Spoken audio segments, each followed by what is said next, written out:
Noam Bardin, welcome to the Small Business Big Marketing podcast. Thank you for having me. Noam, starting off, what do you love about social media and what's your favourite platform? So up to not long ago, Twitter was my favorite platform. And you're not allowed to answer Post. Now, of course, it's Post. And what I use Twitter for is what I think 75% of the users use it for, as an aggregation of content. Right? It'd be a great place to go. I'd follow people. I'd get the content they're interested in. I'd read it. It's kind of a broken experience for news, and we can talk about that. And that's really what drove Post, is trying to figure out how can we make social media and publishing work together, where today they're adversaries. Yeah, okay. I want to explore that a bit further. So Twitter's your favorite platform. Were you prolific on Facebook, Insta, LinkedIn? I can't imagine you being a Pinterest kind of guy. No. LinkedIn actually, by the way, I think LinkedIn is one of the least, like the biggest potential on social media is actually LinkedIn. I think they've done a phenomenal job. They've got their brand issue of who they are and what it is, but I still think it's overall non-toxic, very professional. It's a very interesting social network. I 100% agree with that. And I'm not a great social media user. And as a father of three, brought up three teenagers, I actually hate it. But LinkedIn, I agree. Particularly, this podcast does well on LinkedIn. It is good conversation and it stays so focused. No one's telling anyone on LinkedIn where they're eating pizza or what they're wearing. It is 100% business. And it's amazing they've done it. I think the UX on it's terrible. But that's Microsoft. Everyone thinks everyone's UX is terrible. But I do think that also I found LinkedIn to be an amazing tool. Just reaching out to people and contacting them. And it just works really well. I like it a lot. But I agree. To me, Twitter was my go-to social media network before Post. Well, let's explore what happened there in a minute. But can you just humor me for a minute, Noam? Elon Musk paid $43 billion for Twitter. Now, I interviewed Pink Floyd's manager a few weeks ago about the business of music, and even at the numbers he was talking, I didn't understand, despite the fact that, did I say Pink Floyd? I meant to say Fleetwood Mac. Despite the incredible numbers they were doing, I was still struggling to figure out how they made money because of the huge expenses. Now, $43 billion, how do you get that back selling advertising? What am I missing? So I think there's consensus that this is going down as one of the worst deals ever. And, AOL Time Warner is usually used as an example of the worst deal. I wouldn't be surprised if this will be worse. It was a deal done with no due diligence, no real thought. It was an ego purchase. Ego. And that's fine. When you're the richest person in the world, you have $44 billion to burn, it's fine. But the company's now saddled with debt. It's got to pay off $1.5 billion a year in debt. In interest payments, right? So think about that. How do you do that? I have no idea. To be honest, I don't think. And the question is also, when will the banks step in and take over? Because frankly, I don't know how they're going to keep paying. Again, Elon can pay $1.5 billion a year just for his fun, hobby. But at a certain point, $1 billion here, $1 billion there becomes real money at a certain point. Have you met him? Yes, I've met him a few times. And? He was my hero. A few years ago, people asked me, what do you want to be when you grow up? I said, I want to be Elon Musk. He's the most amazing entrepreneur ever who's done really the most amazing companies and widely different fields and really was a super impressive person. And just like Twitter is going down is probably the worst deal, I think the brand destruction that happened to Elon Musk in the last year is also something for the records. I don't think there's ever been a brand that's gotten destroyed so fast, so dramatically. Maybe Enron. I don't know what would be a good example. Do you mean personal brand? Personal brand, yeah. Personal brand, yeah. Incredible. A lot of ego there. No, given the huge numbers involved in social media, why aren't there more social mediums?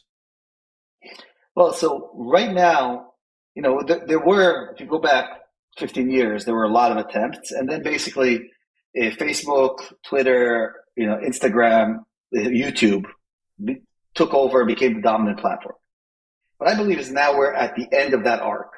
And I think the best example is TikTok and YouTube, right? TikTok is not a clone of YouTube. It's something else. But it's a very similar use case done differently. I think we're going to see more of that now around the social space. Uh-huh. Since everything happened with Twitter, there's been a whole slew of these Twitter clones that have come out, which are basically copying Twitter one for one and just with some kind of idea that we're going to be better. And I don't think that ever works. I think also Twitter was not a healthy company before Elon Musk, right? People kind of assuming it was this amazing company and Elon Musk came and broke it. It was a sick company before. It never had a full-time CEO. It was losing money and struggling and dealing with toxicity. All the issues were there. He definitely accelerated a lot of things. I mean, I'll give him credit. I don't want to take away his responsibility. But at the same time, the basic model of Twitter was broken before Elon Musk came. You were integral, slight diversion here, but all leading to Post. You were critical in bringing Waze's success, which is the crowdsourcing platform, app, I suppose you call it, that we all knew back in the day. You sold it to Google for a lot of dough. You were CEO at Waze. What's it like, just out of interest, being at a company from scratch when it's an idea? It's an idea and it's not a big idea and there's not a lot of people around, to all of a sudden selling out to the likes of Google for however much. Can you explain what that feeling's like? So it's never that feeling. They say entrepreneurs sleep like babies. They wake up every hour and cry, right? And that's very much what happens. You're never in a moment of this great success. You're in incremental improvements and challenges and problems, and nothing is ever smooth sailing. When you look back and you tell the story, oh, strategic plan, I knew, I was amazing, I did this and that. But the reality is you're panicking and struggling and all the way, just like with any business. There's no difference. Yes, we managed to have a very good exit. We built a great product, an amazing community, still have an amazing community that built this. We approached mapping very differently than anyone had done. We believe strongly in crowdsourcing. A lot of things we did right. We did a lot of things wrong as well. But, history is written by the winners. So just today I published a post on Post about the acquisition. Yeah. And actually Facebook had originally acquired us and then Google, it's the whole story. You can read it on my post. But the point was, it was very close to me being the loser CEO who didn't sell the company and the company went bankrupt, right? Our B round, we raised literally 2 weeks before running out of cash. So, everybody likes to tell these hero stories of hockey sticks. The reality is that doesn't happen day to day. Mm-hmm. Yeah. Okay. Nice to hear. It's not all fairy tales. Just to finish the discussion broadly on social media, Noam, why haven't we seen, and maybe we haven't, I just haven't seen them, but why aren't we seeing verticals in social media by industry? For example, why isn't there a social media for plumbers? Why isn't there one for stay-at-home mums? Are the markets just too small? First of all, I obviously don't know. I don't have an answer for that. But I think in general, and this is our thesis at Post, I think people want to have one feed with all their content in that feed. They don't want to have multiple feeds. Now, they have multiple feeds for different use cases. So you open up TikTok to get entertained, right? You open it up, you can watch your videos, you get entertained. You open up YouTube, you want to watch slightly longer form. You open up Netflix, you want to watch really long form, right? But these are all different approaches to entertainment. Sometimes you want short form, sometimes you want long form. I don't think we're going to have another social media network that's a social media per se. When you think about what's Facebook, it's social media, right? Social media is a feature now. And I think every product that we see will use social media in different ways according to what it's doing. So to me, that's kind of the change that's coming. Is how do you use social media for a specific use case, right? To solve something or to make something better than it was before versus just social media for the sake of connecting people. Now, let's not forget, when Facebook started, it was still on the web. It was before mobile, right? And actually connecting people was a big deal. Today, it's one permission on your phone, and every app now has all your contacts and all your connections and everything, right? That's gone away. So much has changed. And the companies like Twitter, Facebook, YouTube, et cetera, they're created in a moment of time. And that moment of time does not replicate. There was a certain technology base at the time, certain constraints, what consumers accepted, et cetera. And all those created these magical companies, right? And also that changes, and we move on. Yahoo and AOL exist today, right? And they didn't disappear, but they're definitely not what they were before. Interesting. Yeah, it's incredible how things can be so big and then just disappear off the face of the earth. Quite incredible. Noam, let's talk Post.News. What problem was so big so big that compelled you to create an entire new social medium? I find it incredible that I'm actually speaking to someone who's doing this. So, yeah, what was the big itch? Most of my friends told me I'm an idiot and I'm crazy to try and go into this space. This is the worst space to be in, right? There isn't much money. There is a lot of regulation. Everybody hates you no matter what you do. Beautiful. But I do believe that we're in this kind of terrible move towards authoritarianism globally. And there are a lot of reasons for that. I'm not just saying it's all social media, but social media is a big part of that. Pushing this toxicity, pushing misinformation and disinformation, allowing people to basically broadcast their crazy conspiracy theories. And to me, that's one of the biggest challenges. There's kind of climate change and there's that. To me, those are the two biggest challenges we have. I don't want to live in Russia or a Russia-like country. And I think very much and it's not an American problem, right? Israel, Brazil, Austria, wherever you go, Hungary, Poland, it's an ongoing problem. So thinking about what I could do for this, because, complaining is easy, right? Everyone can complain.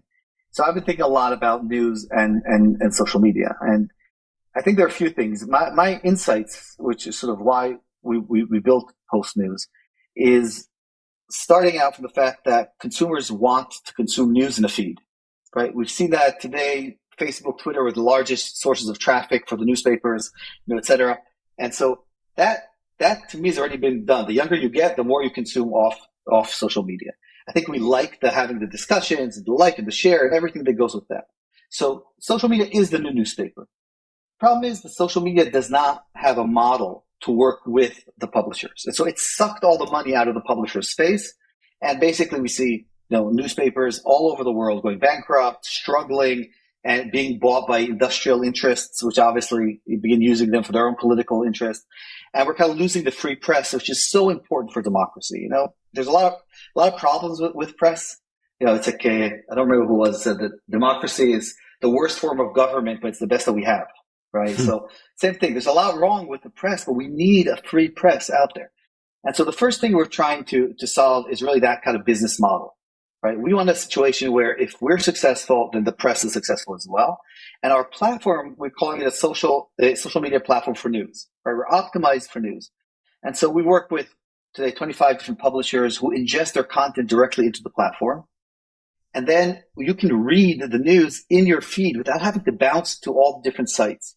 We all know the experience that somebody shares an article with you, you click on it, you go to a site, you're bombarded with ads and auto-playing video, and then a paywall that wants you to subscribe. And I just want to read the article. It's incredible, isn't it? Right? And so what happens that alone, very interesting what you're saying, Noam, so keep going. But that alone, it just fascinates me. You go to these news sites, and the last thing they are considering is the reader. They've got their advertisers, and they've got the amount of advertising and pop-up, it's just insane. Like, at what point does someone go, you know what? That is the optimal page, my friend. It doesn't happen. This is the problem, right? We're basically training people not to click on reputable news, premium news publishers, and instead they can consume all the lies or my heavily researched on TikTok idea that I write in a post, right?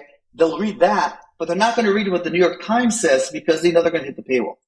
And so that's the one thing we want to solve on several levels. One, we want the content to be in the feed, so it's standard, one way. Two is we've launched a micropayments network. So you can buy individual articles for 2 cents, 5 cents, 10 cents, whatever it is. You don't need to subscribe to one newspaper. You subscribe to one, you also get one view of the world, right? You want to read multiple views and get different perspectives. I don't believe there's such a thing as the truth. But when you read a lot of different opinions, you can figure out more or less what's right and what's wrong, right? And to do that, we need to have the business model in place. So those are the two big things we've done around news. The third is around toxicity. The toxic content that is pushed by social media platforms is not a bug, it's a feature. It's by design. Mm-hmm. Because these platforms are built on advertising, and so they need you to stay on the platform doom scrolling as long as possible. If you click out, that's bad for them because they can't show you ads. So they don't want you to click out. Mm-hmm. If you stay on the platform and you scroll, you have an algorithm that's showing you content. What that algorithm will learn is that the more hateful the content, the more time you're going to spend on the platform. We're monkeys basically, right? We respond to fear and to hate and everything very well, and it keeps you engaged. And so we love watching a car accident. Exactly. And so these platforms keep surfacing the worst of us. And you kind of reach this point where you begin thinking, oh, no, this is the world, right? Oh my God, everyone who doesn't agree with me is evil, right? And they must be terrible people, right? Take these two people, take like a redneck from Alabama and a woke kid from New York, put them in the same room, they'll be best friends. Put a computer screen between them, they'll hate each other. And it's the same people, right? And this is really what we're trying to deal with Post. We discussed the model, but basically we want to heavily moderate the platform. We're a platform not for everyone. We're for the 85% what I call regular people. People that aren't culture warriors. Don't go online to call people names and to promote misinformation. Regular people that want to get the news, they want it in the social feed, they want to interact and share things, etc. But they don't want to be called a communist or a fascist every day. Mm-hmm. Okay, let's work our way back because it's an audio interview. People can't see Post right now, or they can go to Post.News and have a look. Give us the pitch. How do you guys work? You're in New York, but you spend a lot of time in Silicon Valley. What is it? Is there a one-line pitch that you used around Post to get people interested, or what was the kind of words that you used, Noam, to raise attention? Well, I think the basic words are: news today is a $130 billion industry globally, and it has not really changed. You turn on TV news, it's more or less the same. You go to a newspaper, regardless if it's a physical piece of paper, or HTML, or an app, same thing, right? Mm-hmm. The average age of a subscriber in the US is 55, right? So I subscribe to newspapers because I'm old. I grew up with a piece of paper. My daughters were in college. They have no idea what I'm talking about. You go to a site so that someone else can tell you what to read? And each of these sites is a separate thing. Like, where do we have such a terrible, kind of broken market for content? And so I believe the news is going to change dramatically in the next 10 years. And I'm hoping that we can change it for the better. We'll see. Working our way through what you can do as a contributor on Post, you can write and share posts of any length. So you're not constricted by 140 characters or whatever it may be. You can comment, like, share, and repost. That's we're all used to that. Mm-hmm. Buying individual articles with these micro payments from premium providers, like, just to name three, you got the Boston Globe, the LA Times, NBC News. So, heavy hitters. And although those are good examples. They share their content on Post like they would on Twitter, which is fine. We allow that. It's not exclusive. Think about the New Yorker, Wired, Vanity Fair, USA Today, The Independent, etc. They ingest directly to the platform. And then they set the price, but you can read an article for 1 cent, 2 cents that's in the platform. We also have a lot of newsletter writers who are ingesting their content and posting their content on Post. Some of them you can set up and ask for a price. Some of them live on tips. You can tip anyone on the platform. And so when you run into something interesting, you can leave them $2, leave them 10 cents, you leave whatever amount you want. And when you think about a 1 cent article, that's like a $10 CPM in the advertising world, right? That's 1,000 impressions, right? So when you begin thinking in those terms, it kind of changes everything. It's like, wow, $10 CPM, what do you get? Well, a 10 cent article is $100 CPM, right? So we're caught in this world believing there's advertising subscription. Those are the two business models for content online. Why? Mm-hmm. Different types of content needs different business models. And we hope that micropayments will become kind of the tool for the content that's not hundreds of millions of users, lowest common denominator, cat videos, or, a specific newsletter there of finance. It's very narrow, it's very expensive. Everything else is in the middle. So you've got all these big news outlets who you can micropay to, you can tip. What about a little podcaster like me who says, hey, just done an interview with such and such, and here's a couple of insights. Could I get tipped? And of course, can the person next door who has no podcast or blog or any news kind of outlet, but just likes to provide comment, can he or she be tipped as well? Yeah. So anyone on the platform can write anything. You can write 3 words like on Twitter and send it, or you can write a 5,000 word article. You can embed video or audio or images or links or anything you want. So you can build a whole blog however you want. And then when you publish it, it obviously goes to your followers, and we have an algorithm that'll help promote it on the platform. Anyone can tip you. You can decide to paywall it for money. Say, I want 5 cents to read it. That's your decision. But it really is about, we want as much content on the platform as possible, right? We don't, Mm-hmm. News today is not these 8 categories of business, sports, politics, whatever. News is everything, right? There's like so many things that interest people that are out there that are available and written by so many different people.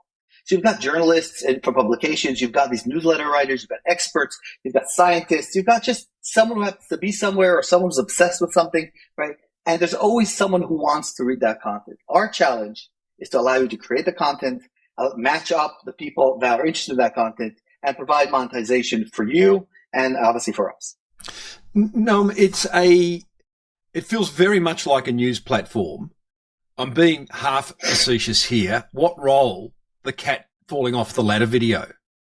Or is there no role on Post? No, there is. There definitely is. And humor and fake a cat. Like, the things about social media that I love so much is the diversity that's going on there, right? There's so many different things.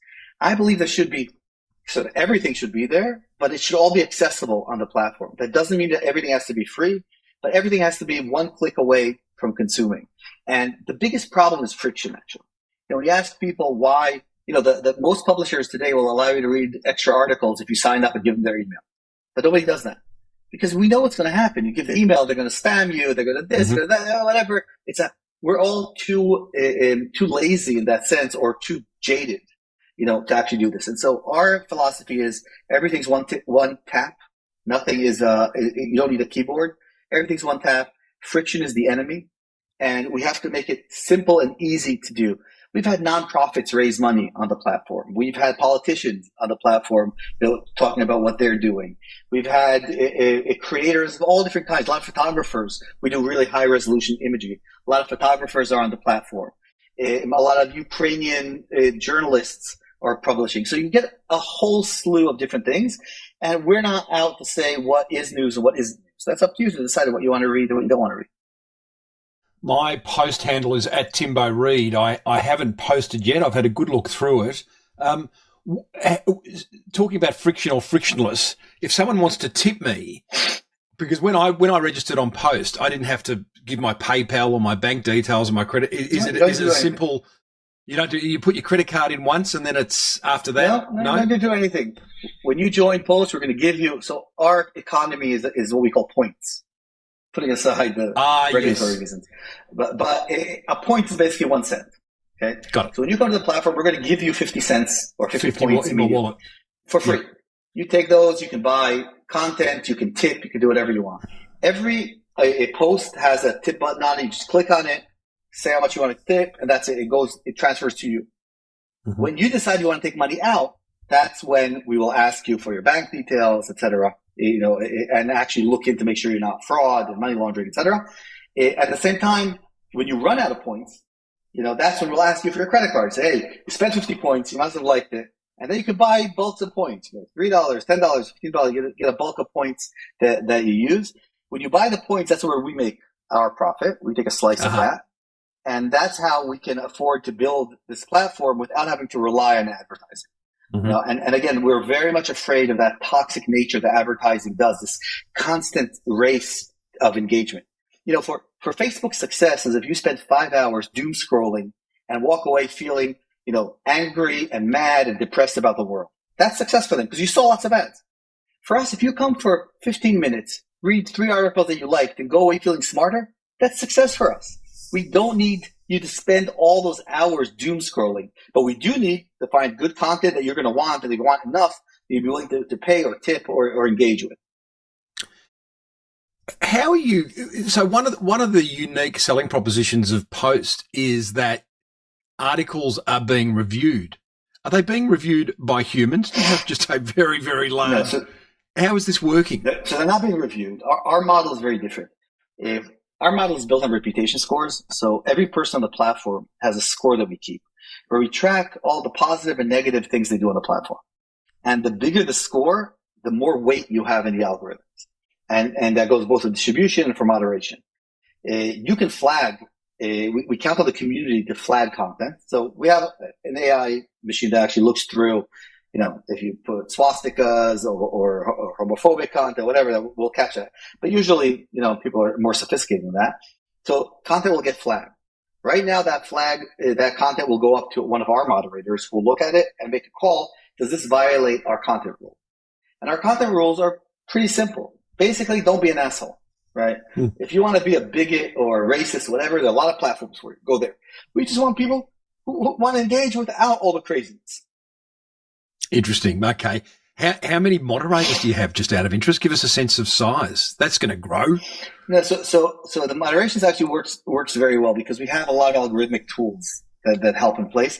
We have 3 people that work on moderation.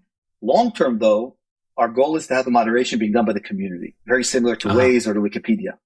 Because frankly, I don't know what's going on in Australia. Right? I have no idea what's happening there. And for me, or for someone in a call center in the Philippines, to try and moderate content in Australia, it's practically impossible. Like, what do I know about the politics in Australia?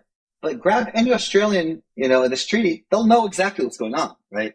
And so our vision is that there'll be a community in Australia, people who've proven themselves over time to be reasonable and to following our rules and our guidance, and they'll be the ones who will make the decision about content in Australia. If your content got taken down, you'll be able to appeal that. They'll go up to one of our employees. But in the grand scheme of things, we want to have communities moderate their own country in their own language, in their own, set of issues. Immigration hatred in France is very different than white supremacy in the U.S., right? So the fact that you're an expert on one doesn't mean that you're an expert on the other. But at the same time, we want local French people to make that call and local American people to make that call. Okay, the word crazy just crept into my mind as you're speaking, Noam, for the first time. Are you not living in a fairy tale to think that all the good guys and girls in the world are going to come into Post and moderate so that we all have a great experience and there's no bad stuff and there's no negativity and it's not a cesspool of negativity, as someone once said about Twitter? Because like anything, and I suppose I look at AI like this, where just wait till it gets in the hands of the bad guys and then it all falls to shit. How do you avoid this happening with Post.News? So this is a great point, and this is why a lot of people decide not to do something, okay? But in my mind, that's the reason to do something. If we, the rational people, don't do anything and we cede all the platforms to these crazies, and I keep using the word crazy, but these, say, authoritarian, non-democratic, non-liberal, liberal in the classic sense, people, right? If we cede it to them, like, what do we expect is going to happen? So we have to try. There are things that are black and white. When someone comes and posts an anti-Semitic rant, that's easy to take down. There are things that are super complicated, right? Misinformation about physics and something. The fact that it's complicated doesn't mean we shouldn't take down the black and white cases. So we're starting from those things. In addition, I've seen with Waze, so with Waze, the community builds the maps and maintains it and does everything around the platform. There's nothing a community won't do, right? If you get the right, you don't need a large number. You need a small number of committed people. Well, you need tools to make sure that there's no abuse of the platform and that they don't abuse it, because obviously everyone has their own interests. You need to treat them very well, and you have to have that open environment with them. But people are willing to do that. Look, Wikipedia today is the number one source of information, right? Trusted globally. And it's run by volunteers. Linux, which any phone or computer we're talking on, if it's a Mac or an iPhone, Linux is managed by a community of people, right, that build it and maintain it. So communities can do phenomenal things.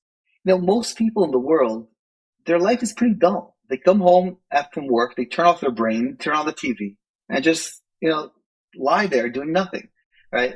Imagine if they could have some kind of purpose. They could be involved in something that's bigger than themselves. And people want that. I think we're missing that.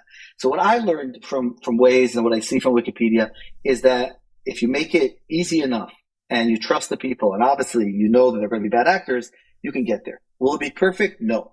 Will stuff slip through? Yes. Will it be we'll make a lot of mistakes? Of course. That's not a reason not to do it. I like that answer. And it also makes it super interesting. I think you're right. As an overall insight, just for any business owner listening, community in that sense of belonging, is huge amongst us humans, more and more as the world gets crazier and crazier.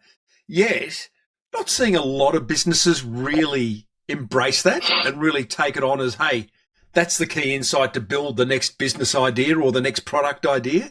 Clearly, that's what you're doing, and I salute that. So I will say, when we got acquired by Google, I became the community expert of Google. So every product manager would reach out to me, hey, we want to add this community or gamification. When Waze got acquired? When Waze got acquired by Google. Yes. And I stayed for about 7 years at Google as a VP. And one of the things that I noticed is people want to tag on a community feature on something else. Community is not a feature. It has to be the DNA of the company. At Waze, we have volunteers who can delete the 101 highway, which is the highway in California. They have permissions to delete it. They don't delete it because they have permissions to do that. And it's that trust that we have with them that keeps them engaged. If you just come as a corporation or as a company and say, hey, come do free work for me, obviously no one's going to do that, right? So you've got to have the DNA of the company day one built for a community, and it has to be open, and you have to trust them, and there will be mistakes. And you have to be willing to accept that. If you're not willing to accept that, don't go down that route. What's something that slipped through, Noam, where you've woken up one morning and gone, oops, moderators, get it off?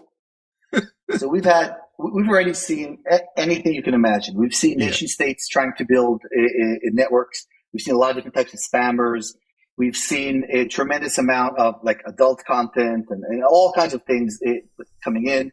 A lot. What I found is that, putting aside the professionals, nation states and spammers, etc., I think most people, or at least at Post, what we found is that most people, when they put up hateful content, they just didn't think about how someone else would perceive it. And when you send them an email and say, hey, this content could be perceived this way, they voluntarily take it down and apologize. So it's not that everyone really is, at that moment of anger, they wrote something. Now, some really are assholes and they get thrown off the platform, we're not going to accept that. But we have all kinds of really interesting things. It's like, lately we had a company that makes robotic sex dolls on the platform. Is that pornography? Is there content pornography or not? Interesting. It's interesting, right? And obviously in Germany, they would think very differently about it than they would in Alabama, right? So I suppose it's how you pitch it. I mean, here's what you can do with a robotic sex doll is probably pornography. Did you know there are robotic sex dolls and this is how they work? That's educational. So it's where you sit is where you stand, right? If you're into robotic sex dolls, then of course it's good for you. Yeah. But I think that the point is that there's a tremendous amount of gray area, and the gray area, our goal is to minimize our involvement. The way I explain to our moderators, if you're having a hard time discussing whether you should take it down, then you shouldn't take it down. Then leave it. Yeah. That makes sense. Right? But at the same time, we don't need to promote it, right? Part of the problem that happens on, let's say, Twitter, Facebook, etc., is that someone writes some Nazi shit and they promote it to your feed and you never wanted to see it, but now you're seeing it, right? So if you follow that person and see it, that's fine. But if we promote it, we want to take a more responsibility for that content than we would otherwise. And if it just, you write some hateful stuff and, one person follows you and sees you and that's the end of it, that didn't impact the whole community, I've got bigger fish to fry. I'm no social media guru at all, Noam, but I just want to test how I would use Post best for this podcast and give people a sense of, like the ideal article. So last week I interviewed the LA real estate agent selling the Brady Bunch house. Okay. So I get him on. He talks about how he got the listing, how he's priced it, how he weeds out the tire kickers, who's likely to buy it, all that kind of stuff. So I post on LinkedIn and Facebook, hey, just interviewed the Brady Bunch, the guy who's selling the Brady Bunch house. This is what I asked him. Link to the episode. Happy days. Sometimes it works really well. Really depends on the guest. I don't imagine that being an ideal post on Post. What would be? That will. We have a lot of podcasters who post their podcasts on it. I think what works the best is if you actually provide some context around it, much more sort of a short kind of description of what was discussed. What was in the content. I don't know if you have a transcript of it that you edit, whatever. And then that entices people to read the blog, to listen to the blog. So it's essentially a blog. It's more of a blog post that I'm putting on Post. So again, you can do anything. You can just post it as is. But what we've seen that's worked is putting some context and content around the action that you want, explains to people what they're looking for. But anyone that follows you on Post will get all of your content that way. Can I embed an audio player? Yes. Oh, that's cool. I like that. Just paste the URL in and we'll configure it for you. Happy days. Now, you are you loved Twitter back in the day. You're taking on Twitter. I'll say head to head. You can debate that. So I wouldn't say that we're taking on Twitter. But let me finish the question, because visually the brand is close enough looking to Twitter that it makes me wonder, why are you trying to look like Twitter when you started with a white canvas? This thing could have looked like anything. Is it because you want to play to a bit, oh, that looks familiar, I'm comfortable in this environment? Is that the thinking there? Or so exactly. What we want the experience to feel familiar when you log in, right? And that's why we tried very much to stay. We've taken elements from Instagram, elements from Facebook, elements from Twitter, but we want to make it very so anyone who's a social media native, who comes in immediately knows what to do. There's no question. So we want it to be about the content, right? That's going to be the difference. The content, the interactions, the conversations, everything that happens around that, not the UI, not how do I like something, how do I, do something else. So we didn't want to try and reinvent the wheel on things that work. We want to try to reinvent the wheel on things that don't work. It's interesting. I get the familiarity thing, but if every person who's going to start a social media channel in the future takes that point of view, then we're never going to see anything really different. I just would have thought it was such a great opportunity to go, well, let's forget familiarity and let's trust the fact that our content is what people want. So let's create something that looks vastly different to anything anyone's ever seen. I mean, yeah. So, having it seem familiar really allowed us to build our initial community. And now we're learning from that, right? We're learning what works, what doesn't work. We're experimenting with different UI elements, and a lot of things are going to change. So if you look at Post a year from now, it's not going to look at all like it looks now. And, 2 months ago, it didn't look like it looks now. So we're constantly changing and iterating on that. It's more of a question of what are you trying to achieve? And I do believe that, different types of content need different types of posts. There's so much that we want to do around all these different things. We want to allow you to donate your points directly to a nonprofit. We want to do all kinds of things around it. A lot of times you read something and you just want to give the person 50 cents, right? It's like $1, $5. It's like you're engaged in it. You want to thank the person, right? Making that as smooth as possible, as easy as possible. We borrowed a lot of elements from gaming networks, so Twitch specifically, right? So gaming networks have usually economies built into them that work. And so especially the younger you are, the heavier the gamer, the more natural it all feels. Virtual goods and all these kinds of things. So obviously we there is no right answer when it comes to UI, but we're going to try as much as we can to build different things. And we did not limit ourselves to Twitter in any way. What I love about what you've done, and it's a bit of a cliche, the old MVP, minimum viable product, that was made famous from the Lean Startup book of many years ago. But what I do love, and this is going to be a really helpful conversation for so many listening, you've got this to market. It certainly ain't perfect. And I think I read a post from you at some point where you talked about that. You apologized for the Times New Roman, and there's just a whole lot of features that you would expect on a social media platform like Post that just aren't there, but you've taken it to market.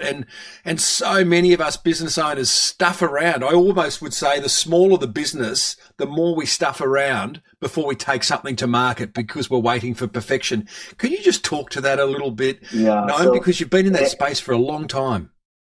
Reid from Greylock, it had a sentence once that said, if you're not embarrassed by the first version of your product, then you shipped too late. Right? The whole essence of the MVP and the minimum viable product is that odds are your product's wrong. Until you get into the hands of users, you don't know what it is. And so the goal should be to get it into hands of users, the minimum that you can do as fast as possible, so you don't keep building things that nobody wants.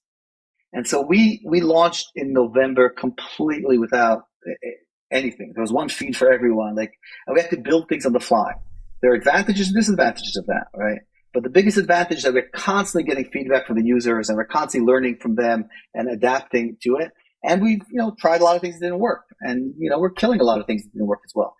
So I would say that, and again, it depends on different businesses and regulation, et cetera. But in general, being embarrassed by your first version is a good thing. Right? The most valuable thing you can get is real user feedback. Just watching a user use your app, and It's like you've got this big red button that you wanted to press, and the user's like just not seeing it, going all around. You're like, it's right there. Well, no, you did something wrong if the user's not seeing it, right? But you'll never get that unless you see it. And users, whenever something hits the users, you get insights you had never imagined, and both problems and opportunities. So it's a culture also. It's a culture of being willing to take risks, trying things quickly, being able to kill things quickly, not being connected to the feature, but connected to what you're trying to achieve, right? And so if this feature didn't work, you'll try a different way, right? But a lot of times people get so caught up in the feature that they want, this is how I want it, and they keep optimizing on it when frankly no one else except them really wants it. The lean startup coins the lovely phrase around what you just said. I think it's sharpen your sword on the stone of the market, which I think is just a really lovely way of putting all that together. To that, just to finish that conversation, Noam, you put something out that is far from perfect. You're super embarrassed about it. What about this notion of you get one chance? What about the notion of some heavy hitters when you post in the early days and gone, this is a terrible experience, I'm never coming back? How do you manage that? So first of all, I don't believe you get one chance anywhere. Okay. And I think that, life is about failing multiple times and trying again and trying to figure things out. It's about launching things that don't work and trying to understand why they didn't work, right? And learning from that, who you are and what you're doing. It seems that way, that these big launches, right?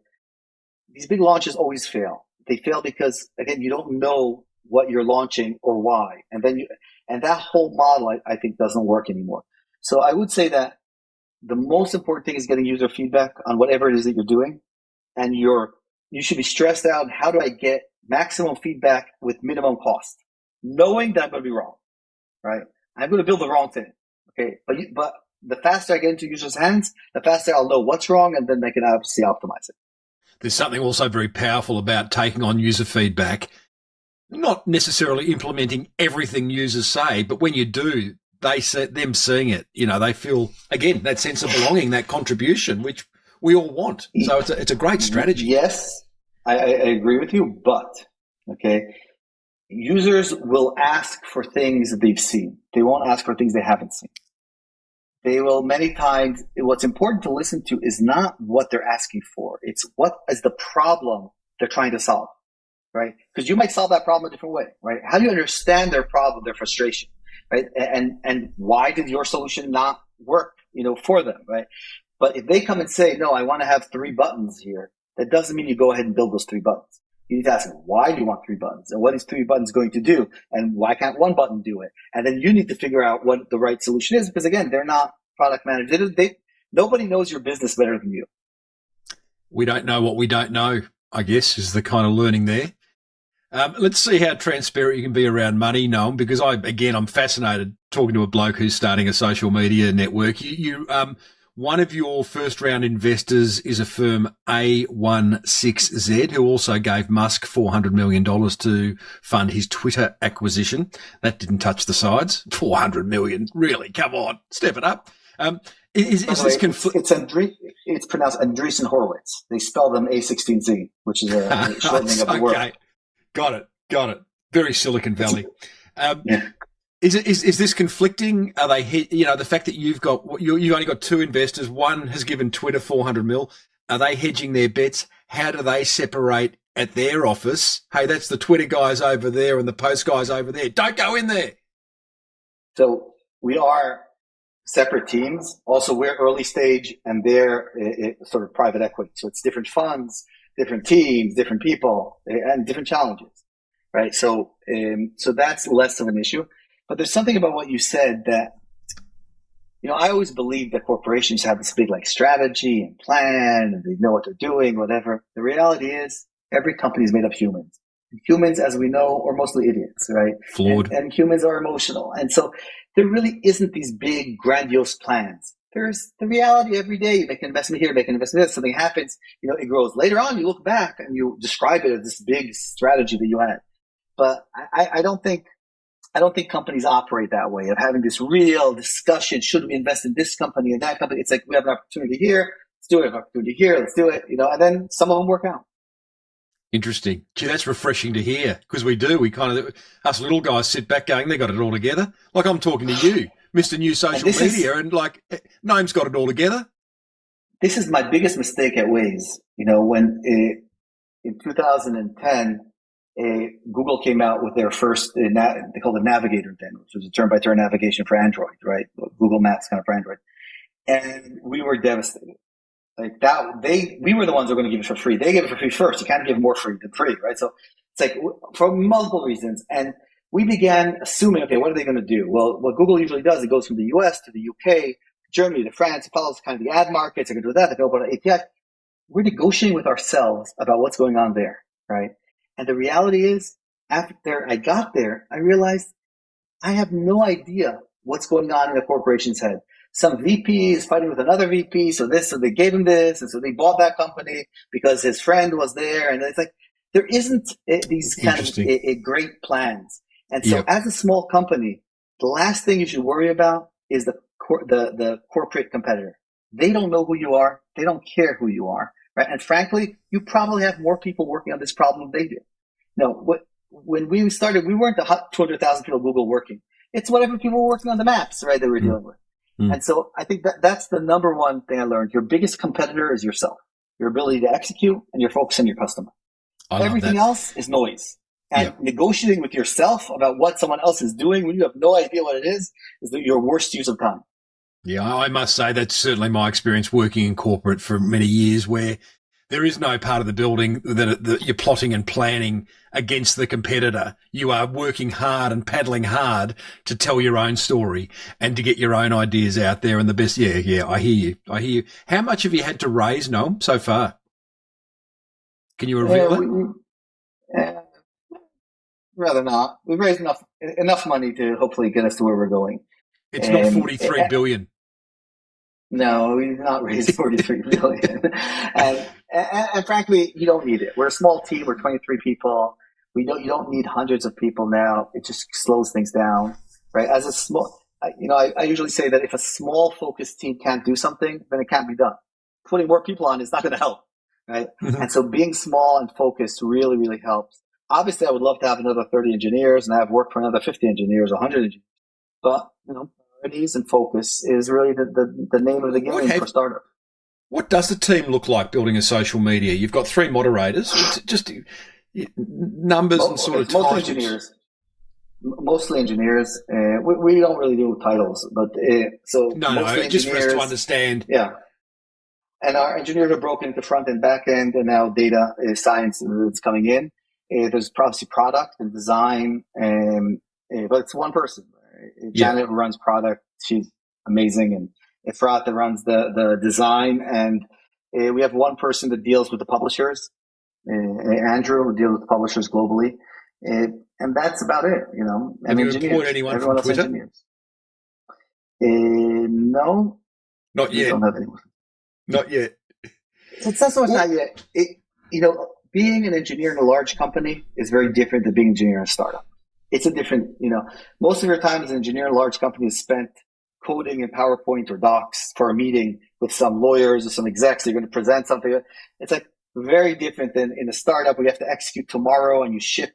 Like when our designer joined us, the first day she joined us, we shipped what she designed that day. She couldn't believe it. She came from Facebook. She's like, it'll take me 3 months in Facebook to get this approval. That's what we love about small business. By the way, it's not good or bad. It's very different. The point is, you as a small business owner do not understand what's going on in the corporations. Don't even try. And corporations can't do what small businesses do. So they shouldn't try. They do all the time, but they shouldn't. And so just focus on execution and your customers, and it'll all work out. Naive question, Noam. Essentially, you're building a website. It's a website that has instant interaction between humans all over the world. Where is the expense in these things? Because again, the numbers you see thrown around social media, what they're being bought for, what they're raising, just seem incredible. Is the expense in employing great people and getting them and marketing, are they the 2 big ones where all the money goes? So the biggest expense usually is people. And it depends on the stage of the company, right? It's usually people, specifically engineers. Engineers are extremely expensive these days, and especially as a small company, you want top talent. So that's where most of the money goes. Second is processing. So the cloud provider. especially AI companies now, that's their biggest expense. AI companies are buying up all the capacity in the world for computing. But mostly for startups, it's just people, right?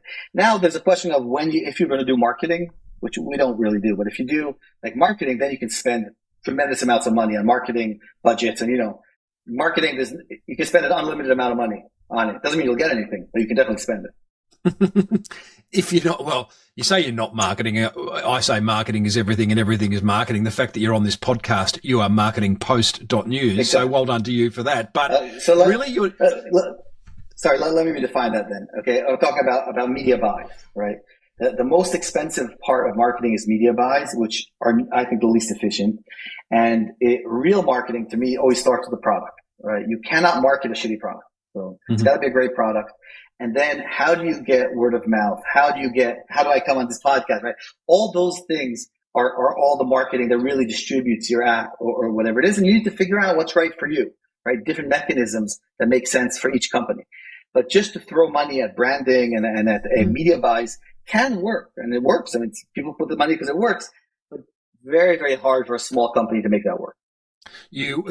How are you getting the name out there then? Is it a slow burn? Because obviously what you don't want is 10 million people all of a sudden to join Post, because I imagine the site's going to crash. Is that okay? Okay, we want 10. If you bring the 10 million tomorrow, that's good. We'll make it work. Minimum viable product. I love it. I love it. One last question, Noam, before I let you go, because fascinating conversation. So thank you, brother, for sharing it all. Tell me about AI, because you already mentioned AI in a positive, in that it's helping with moderation and making sure that Post stays on brand in terms of its content. From a threat point of view, and I've been doing a lot of listening, Lex Friedman's had some wonderful guests over the past few weeks on his podcast talking about AI, often in a kind of scary, negative way. How are you going to stop all the AIs from just posting? So, the threat that people love to focus on is kind of the Terminator, right? Skynet, AI becoming sentient and destroying us. I don't believe in that at all. Frankly, I'm not afraid of irrational software. I'm afraid of people. I mean, people, the damage people can do to each other, it cannot be replicated by any software. And the problem with AI, it's going to accelerate the good and the bad of people, right? And so the bad actors are getting a great set of tools. The good actors are getting a great set of tools. And, it's going to make every trend we see today is just going to get bigger and faster and larger. But at the same time, no one has any idea what's going to happen with AI, right? Nobody could have predicted when mobile began what's going to happen. Mm-hmm. So we see now things that are obvious, right? But how this all shakes out, we don't know. But I think what scares me is humans in general, and humans with AI can do a lot more damage than without AI.